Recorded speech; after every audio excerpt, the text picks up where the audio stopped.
वही के दूरी मोरे लेना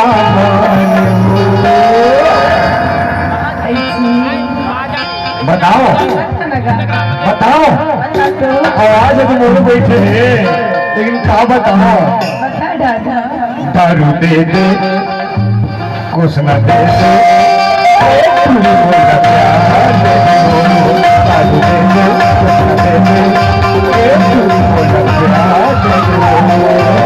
हवाली पहलवानी के दूरी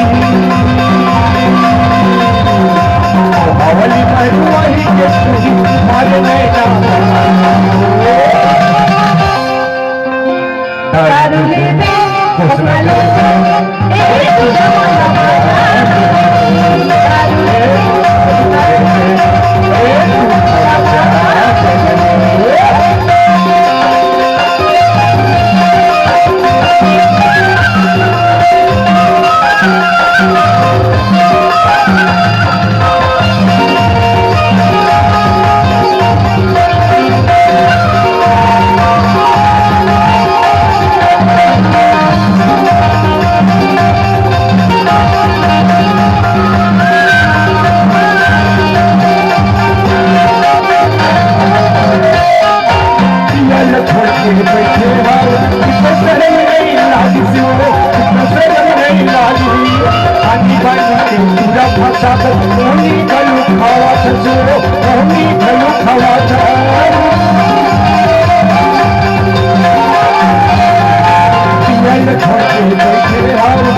गति तो देख हाँ देखा और जो डोकरा वाला देख हाँ देखा होगा देखा था आगे मत तही चल तो तभी चले देखा था गौर लेके अरे क्या बात है कुछ तो जरूर बात है कैसे दारू दे दे